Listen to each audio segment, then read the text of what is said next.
आपकी बुक हर घर के झगड़े पढ़ी है। उसकी एक लाइन मुझे बहुत पसंद आई, किसी की जिंदगी पूरी नहीं होती, किसी के सपने पूरे नहीं होते। यही लिखा था ना आपने? देखो बेटी, तुम इससे दूर रहो। उन सब बातों से हमें कुछ भी नहीं मिलने वाला। सर मैं बहुत दूर से आई हूँ, बहुत उम्मीदें लेकर आई हूँ, प्लीज समझने की कोशिश कीजिए सर। एक मिनट रुको। हाँ,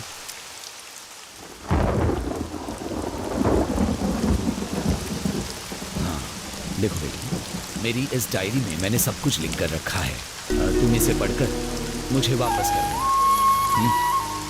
इसे थोड़ा अच्छे से रखना।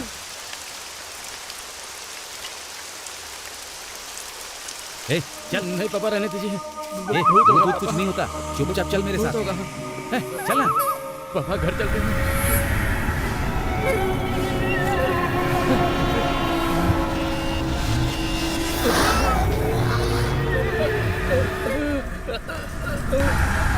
आकाश, आकाश, भूमि, भूत प्रेत, आकाश, भूत प्रेत, धरती।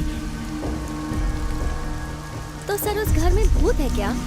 और ये पहाड़ी की कहानी क्या है सर? डर की कहानी सुनकर उस डर से बाहर आने में बहुत मुश्किल हो सकती है। No, I am just confuse sir. Sir 1 second, मैं रिकॉर्ड कर सकती हूँ ना? ठीक है। सर ये हुम्बाटा कौन है और उसकी क्या कहानी है सर? मुझे जानने का बहुत मन है। स्वार्थ, लड़ाई, आचरण और समाज और कामना भी, प्यार, मोहब्बत, स्नेह और लक्ष्य, इन सब का एक ही रंग होता है, लेकिन इन सब की सकारात्मक अपेक्षाएं अलग अलग हैं। यही होम बनना है। सर मुझे कुछ समझ नहीं आया, मुझे जरा डिटेल में बताइए ना। दिन अच्छा था, हवा भी अच्छी चल रही थी, ठंडी और सुहानी। पंछी उड़ रहे थे, चिड़िया चहचहा रही थी, और इसी बीच हंगेबेल के मूल निवासी अपने जीवन यापन के लिए पहाड़ों का सहारा लिया करते थे। हंगेबेल का ये हरा घना जंगल, जिसमें होम्बन्ना, उसकी बहन रचैया को भी नेचर से बहुत प्यार था।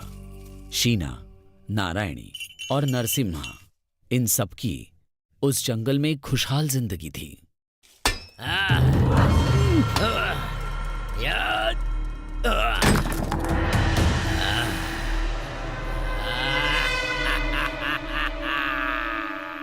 Sir really I am confused.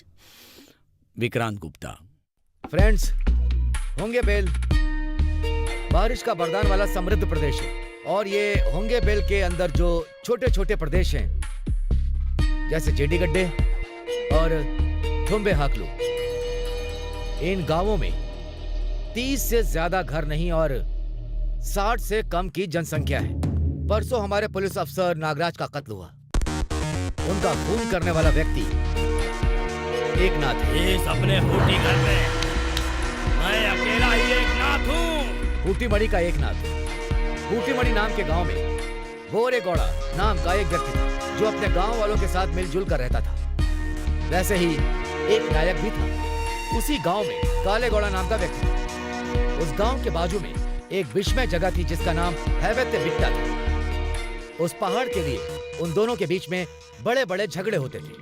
तो इस प्रकार बोरेगौड़े ने धर्म क्षेत्र को एक फूल का गुच्छा दिया। इस बात से गुस्सा होकर, जिसके बाद काले घोड़े ने बोरेगौड़े के घर में भीषण आग लगा, जिसके बाद सब लोग जल करके राख हो गए। बोरेगौड़ा के मरने के बाद अब वो हैवत्य बिट्टा अब उस गांव की देखभाल कर रहा है, ऐसा गांव वालों का कहना है। वो बोरेगौड़ा का एक बेटा है जो जिंदा है, वही है एकनाथ। ये एकनाथ अपने घर वालों की मौत का बदला लेने के लिए जंगल के अंदर बिल्कुल अकेला रहता है। कालेगौड़ा ने उसके घर में आग लगाई और पुलिस वालों ने उसका साथ दिया। इस गुस्से को लेकर और अनुमान को लेकर हमारे पुलिस अफसर नागराज का उसने दिन दहाड़े खून किया है। इस एकनाथ का नव क्रांति के नाम से एक संगठन है जिसके साथ इसका लिंक है।